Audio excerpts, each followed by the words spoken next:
평화롭던 일본 에도 앞바다에 괴물들이 나타났습니다. 돛도 없이 시커먼 연기를 내뿜으며 바람을 거슬러 움직이는 거대한 검은 배, 바로 흑선 쿠로후네이였습니다. 당시 칼 한 자루가 무력의 전부였던 사무라이들에게 집채만 한 대포를 실은 미국의 증기선은 공포 그 자체였습니다. 불과 10여 년 전 옆나라 형님인 청나라가 영국에게 개박살이 나는 걸 목격했던 일본은 본능적으로 깨달았습니다. 싸우면 죽는다. 결국 그들은 200년 넘게 닫아 걸었던 나라의 문을 활짝 열어젖힙니다. 하지만 일본의 선택은 단순히 항복으로 끝나지 않았습니다. 그들은 결심합니다. 서양 오랑캐를 이길 수 없다면 우리가 저 오랑캐보다 더 지독한 오랑캐가 되어주마. 상투를 자르고 양복을 입은 사무라이들, 그들이 어떻게 단 30년 만에 아시아를 집어삼키는 제국주의 괴물로 진화했는지, 그 처절하고도 위험한 메이지 유신의 드라마가 지금 시작됩니다. 1853년 일본 에도 앞바다에 나타난 미국의 페리 제독은 예의 바른 손님이 아니었습니다. 그는 뱃머리에 거대한 대포를 내밀고 일본 관리에게 두 가지 물건을 건넸습니다. 하나는 미국 대통령의 친서였고 다른 하나는 백기였습니다. 친서를 받고 문을 열겠소? 아니면 이 백기를 걸고 항복하겠소? 사실상 전쟁 선포나 다름없는 협박이었습니다. 당시 일본을 다스리던 도쿠가와 막부의 쇼군과 사무라이들은 패닉에 빠졌습니다. 그들이 평생 갈고 닦은 검술은 저 멀리서 날아오는 함포 앞에서는 이쑤시개나 다름없었기 때문입니다. 더 큰 공포는 바다 건너에서 들려온 소식이었습니다. 그 거대한 청나라가 영국 배 몇 척에 박살이 났다더라. 옆집 형님이 흠씬 두들겨 맞는 걸 본 일본은 자신들도 똑같은 신세가 될 수 있다는 끔찍한 공포를 느꼈습니다. 결국 막부는 굴욕적으로 항복하고 불평등 조약에 도장을 찍습니다. 그러자 일본 전역에 젊은 하급 사무라이들이 들고 일어났습니다. 오랑캐에게 겁먹고 나라를 팔아먹은 막부를 더 이상 믿을 수 없다. 천황을 중심으로 뭉쳐서 오랑캐를 몰아내자. 이른바 존왕양이의 바람이 불기 시작한 겁니다. 하지만 사스마와 조슈, 이 두 지역의 사무라이들은 영국 함대와 직접 소규모 전투를 벌여본 뒤 뼈아픈 진실을 마주하게 됩니다. 우리의 정신력은 대단하지만 죽창으로는 기관총을 이길 수 없다. 이 처절한 깨달음은 그들을 정반대의 길로 이끌었습니다. 오랑캐를 이기려면 우리가 오랑캐보다 더 서양 오랑캐 같아져야 한다. 어제의 적이었던 서양의 무기를 사들이고 서양의 전술을 배우기 시작한 이들은 이제 칼끝을 자신들의 주인 막부에게로 돌립니다. 260년간 일본을 지배해온 막부 체제를 무너뜨리고 새로운 나라를 만들려는 피비린내 나는 내전, 보신 전쟁의 서막이 오른 것입니다. 1868년 결국 260년을 이어오던 도쿠가와 막부는 무너졌습니다. 16살의 어린 천황 메이지가 일본의 새로운 주인이 되었습니다. 이것이 바로 메이지 유신의 시작입니다. 그런데 정권을 잡은 일본의 새 리더들은 아주 기상천외한 행동을 합니다. 서양을 이기려면 서양을 알아야 한다며 나란 일은 뒷전으로 미루고 정부 최고위 관료 절반이 배를 타고 2년 동안 해외 유학을 떠나버린 것입니다. 이것이 그 유명한 이와쿠라 사절단입니다. 상투를 튼 사무라이 복장으로 미국과 유럽에 도착한 그들은 충격에 빠졌습니다. 런던의 지하철, 파리의 에펠탑, 쏟아지는 공장 매연. 그들이 본 것은 단순한 기술 격차가 아니라 문명의 차원이 달랐던 겁니다. 귀국한 그들은 미친 듯이 개혁을 몰아쳤습니다. 가장 먼저 한 일은 단발령과 패도령이었습니다. 사무라이의 자존심인 상투를 자르게 하고 목숨처럼 여기던 칼을 차고 다니지 못하게 했습니다. 이제부터 신분은 없다. 농민의 아들도 총을 들면 군인이 될 수 있다. 수백 년간 칼 하나로 먹고 살던 사무라이들에게는 청천벽력 같은 소리였습니다. 하루아침에 실업자가 된 그들의 불만은 폭발 직전이었죠. 결국 이 개혁의 칼날은 일본의 마지막 내전, 세이난 전쟁으로 이어집니다. 1877년 메이지 유신의 1등 공신이자 사무라이들의 영웅이었던 사이고 다카모리가 반란을 일으킵니다. 영화 라스트 사무라이의 모티브가 된 바로 그 사건입니다. 규슈의 사스마번 사무라이들은 서양 흉내를 내는 정부가 일본의 혼을 팔아먹었다며 칼을 빼들었습니다. 하지만 그들을 기다리고 있는 건 징병제로 끌려온 농민 출신 정부군이었습니다. 과거 같았으면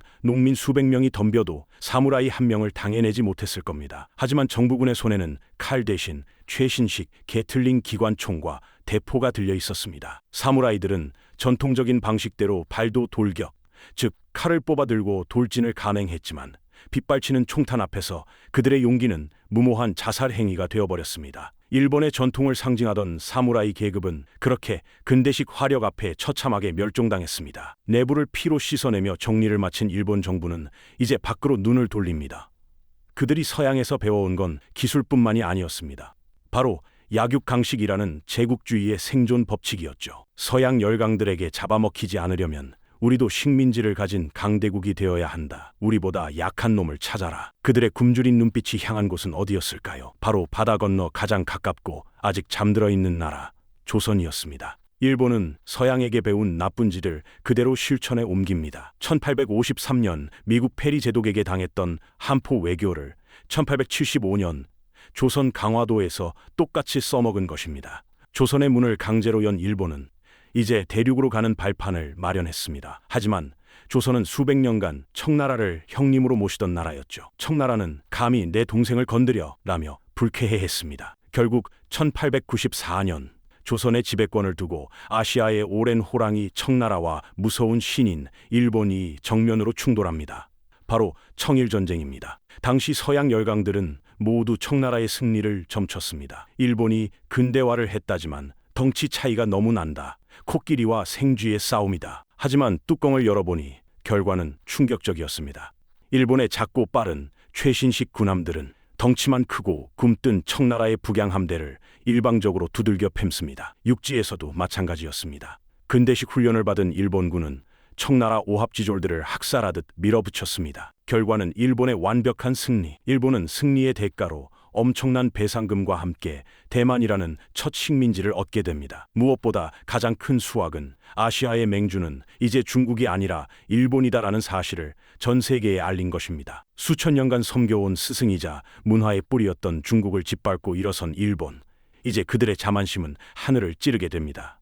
청나라를 꺾은 일본은 기고만장했습니다. 이제 우리도 서양 열강과 동급이다 라고 생각했죠. 하지만 현실은 냉혹했습니다. 일본이 전쟁으로 뺏은 땅 랴오둥 반도를 보고 러시아가 독일, 프랑스를 끌어들여 압박을 가했습니다. 삼국 간섭으로 힘이 없던 일본은 피눈물을 흘리며 땅을 돌려줘야 했습니다. 이때 일본 국민들은 타도 러시아를 외치며 복수를 다짐합니다. 일본은 이때부터 국가 예산의 절반 이상을 군비에 쏟아부으며 미친 듯이 칼을 갈았습니다. 영국과 손을 잡고 외교적 고립을 탈피한 일본은 10년 뒤인 1904년 드디어 거대 제국 러시아에게 선제 공격을 날립니다. 러일 전쟁, 황인종이 백인 제국에게 도전장을 내민 역사적인 사건이었습니다. 전 세계가 이번엔 진짜 일본이 미쳤다, 불고만태 덤비다니라고 비웃었지만 일본은 또다시 기적을 만들어냅니다.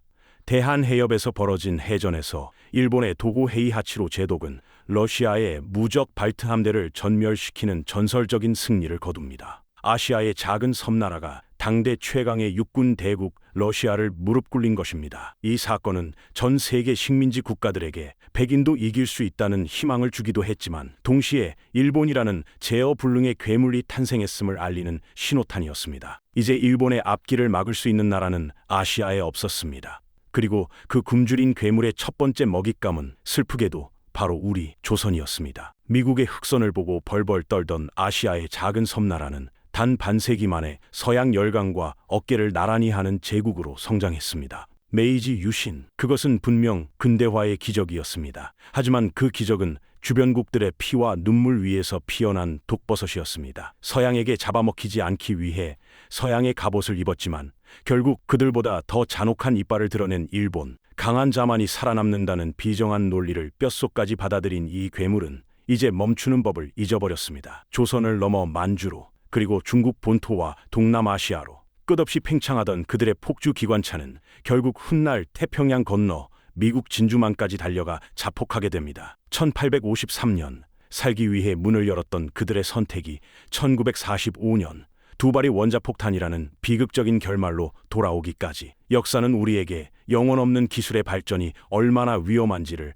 서늘하게 경고하고 있습니다. 오늘 일본 제국주의의 탄생 과정을 통해 역사의 비정함을 느끼셨다면 구독과 좋아요 부탁드립니다. 다음 영상에서는 이 제국주의 욕망들이 정면으로 충돌하여 전 세계를 참호 속으로 몰아넣은 인류 최악의 집단 자살 제1차 세계대전편으로 찾아오겠습니다.